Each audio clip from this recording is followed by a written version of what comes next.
out is so popular is because we've been hearing a lot of the rumors, right, in the community. So we're gonna have an opportunity to share that amongst the group after this brief presentation, which is kind of a reiteration of some of the things that you already know. I'm sure most of you already know most of the information that we'll present. But what we want to do after that is having you introduce yourselves amongst your table to give yourselves an opportunity to network and also to share the rumors that you have heard in the community and how you've overcome that. And then we'll share it back out. So pick one representative from the table and share it back out to the big group. Then we can continue the conversation from there. All right? So let's, really quick, this is probably a review for most of you. Probably all. All right, 2020 Census. So as you know, Title 13 is the main title that allows us to operate, as a Census Bureau.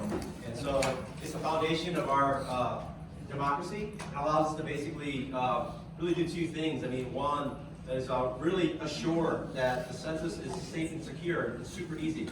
And so any information that comes out of this, from the census, is going to be in statistical format only. So privacy, information, your address, none of that's going to go out, right? And of course, as U.S. Census employees, we take a lifetime oath to protect that information. And as it was covered earlier this morning, after 72 years, that information does get released only for archival purposes. So I think this is not a review for you folks, but I just want to make sure that this is kind of like a baseline for us moving forward. And of course, we're here because rumors, and now we're going to the activation phase. So the thing about fraud and scams is that, there's a lot of people, this is the prime season for folks to kind of like go out there and create misinformation and disinformation, right? And so it just, as a reminder for ourselves, look, the Census Bureau, we're not interested in your social security number, at least for the decennial. Social security number, bank account, credit card numbers, or money or donations, or political donations. We don't do that. We're apolitical. We hear about the decennial census, and we're going to count people, right?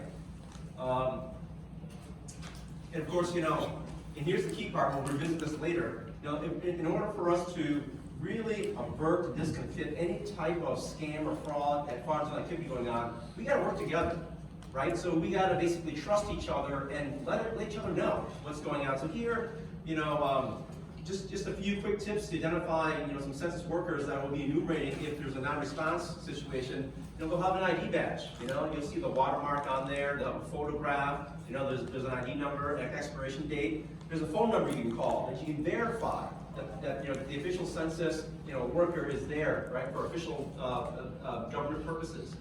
And frankly, if someone comes to the door and it just seems suspicious, feel free to call the police too, right? It's your safety, right? Safety first. And here, so we just want to reiterate, every single response to the decennial census is, safe and secure. We've used in terms of, this is the first time it's going to be online, and so yes, there's going to be a little bit of a little bit of a novelty to this for all of us, so we're trying to work together on it. But also know that there's, in terms of the data protection, the U.S. Census Bureau actually is one of the first federal agencies to employ kind of like this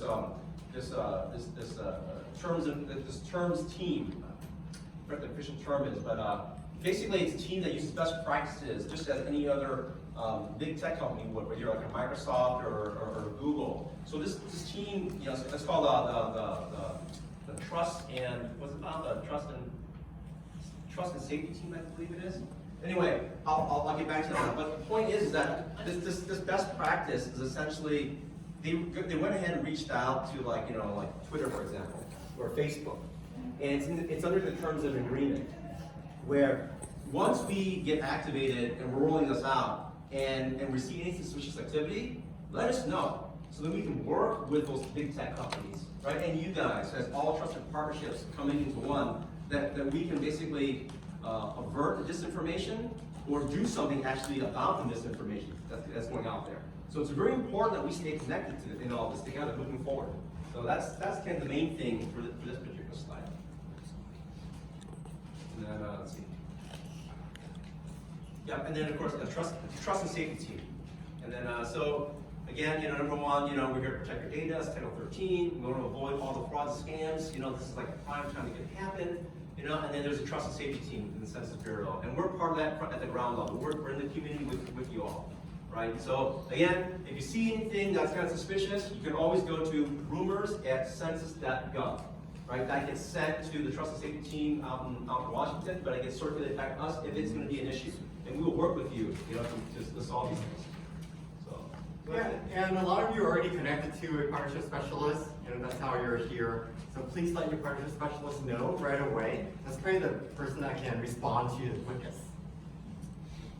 All right, so now let's, in our groups, at your tables, introduce yourselves.